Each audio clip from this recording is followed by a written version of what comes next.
So, today's install is already complete. I didn't feel like getting a bunch of footage of a bunch of wires getting clipped together, so I figured I'd install it and then show you guys how I did it, how I ran it, and go that route. So, you guys can't even tell probably, I can't tell, that there's the Lap3 ProTuner installed here, because I did a really clean install. At least I'd like to think so. Some dudes I've seen get overexcited about getting it on there, so they just throw the whole wiring harness on there and just plug in and everything, and you've got wires all over your engine.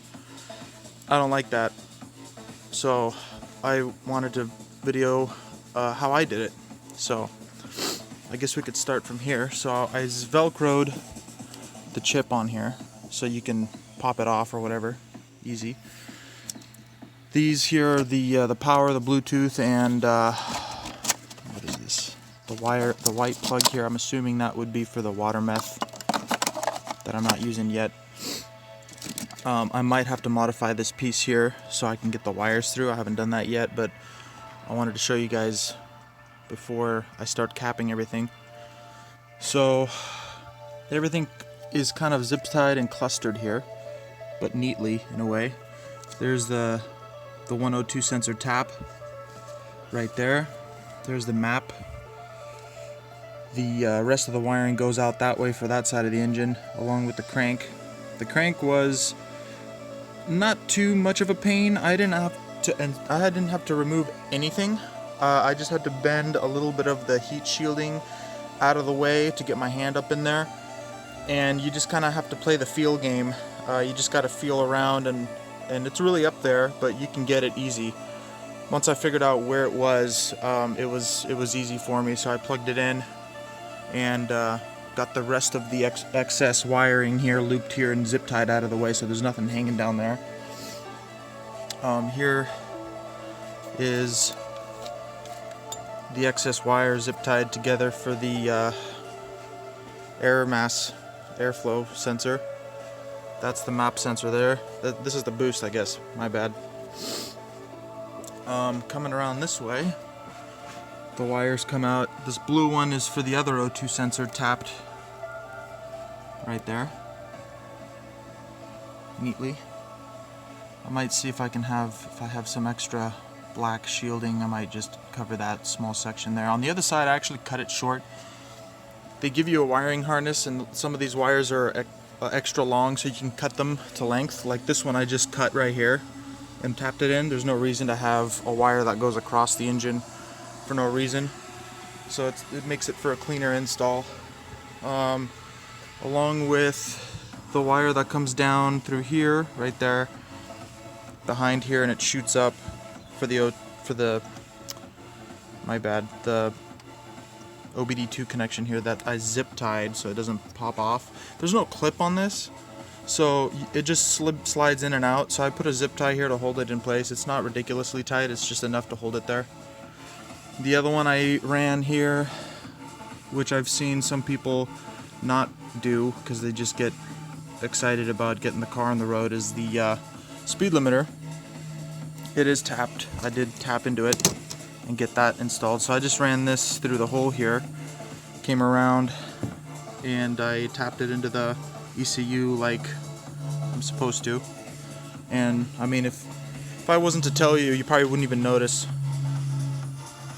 It came out really nice and tucked away. So yeah, I guess I can button this side up with the plastics. Everything else is neatly installed.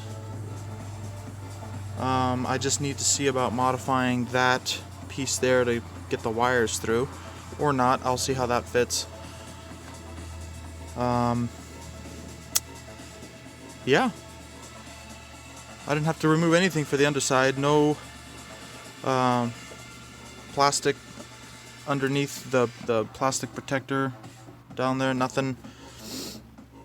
I just reached up and I got it with one hand, so that was easy. Battery's connected, and I was gonna start it up here and make sure it starts before I start capping everything. So let's see how that goes. Alright, first fire up with the chip. Cross your fingers, no issues or check engine lights.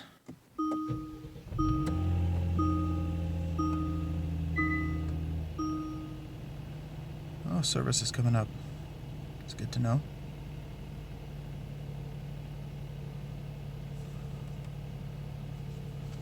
Nothing. All is good. Just the hood alarm, and I need gas. But no issues. Awesome. That is awesome.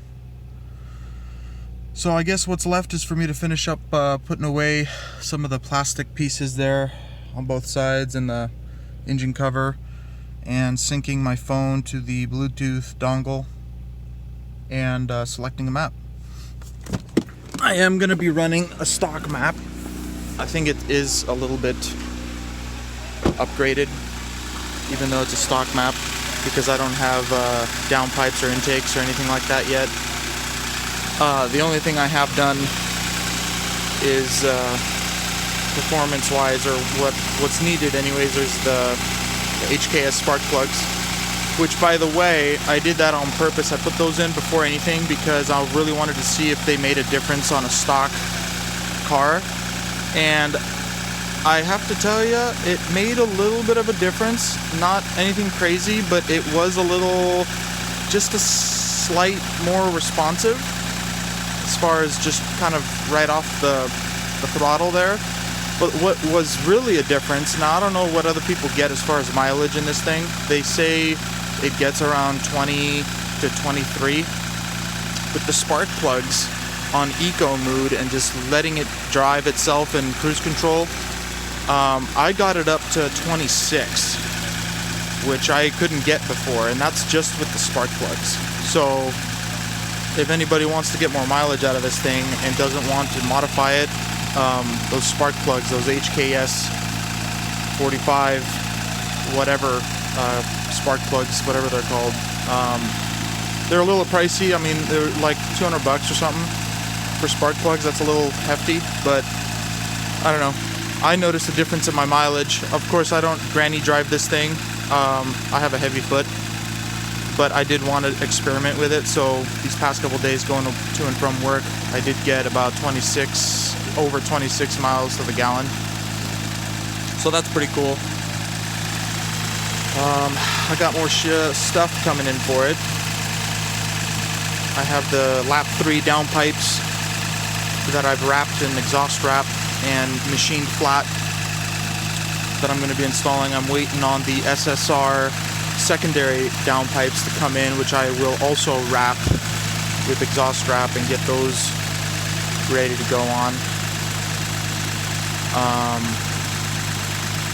I do have a CX Racing single tile blow-off valve that I'm going to be putting on. So I'm waiting on that. I got the Eibach suspension kit, springs, and front and rear sway bar that I'm going to be installing, so I can finally get rid of this crazy wheel gap. I mean, it's not going to drop it too much. It's going to be just right, I think, 1.5 inches front and rear, because this is quite the wheel gap here. And these are 19s still. I just changed the offset, so I am running staggered. But that's a crazy wheel gap. It's obnoxious. So the other thing that I got, I don't know if it's been going around the internet or not yet, but I did get a what do you want to call it? A front subframe bolt and collar stiffening kit. And if you guys want to Google that, it's Kia Stinger front end collar bolt kit or stiffening kit. I don't know, try a couple different phrases there. I might see about putting a link in the description if I can, but these guys in Canada designed this new, I want to call it a stiffening kit because it basically stiffens up the front end, and it takes up a lot of gap in some bolts that are in the subframe with these collars that they put in. So it's supposed to help with responsiveness and not so jolty of a driving experience, I guess. So I don't know, every little bit helps, right? So I got that coming too. I'm gonna do that with the suspension all at once and go from there. So let's see what it's gonna look like here with the plastics installed. I'll be right back. So I had to modify it, but it is almost exactly how it should be on. So this is OEM here, and then this is the side I cut to mimic. So just with a Dremel, came out pretty good. So I'm gonna put this on so the wire loom can fit through. All right, here it is, all buttoned up. This worked out perfect.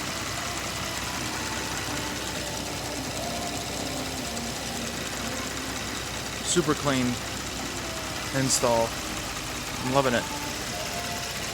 No wires out of place, nothing hanging out. I dropped this clip though, so I'm not too happy about that, but I was planning on ordering like a bag of these. They're cheap. I don't even know where it went. It fell down there, disappeared, the car ate it. So yeah, I gotta get a new clip there. But other than that, it is all done. So now it's just a matter of syncing my phone, putting on a map if there isn't one on there already, and go on a test drive. I'm super stoked. Alright, thanks for watching.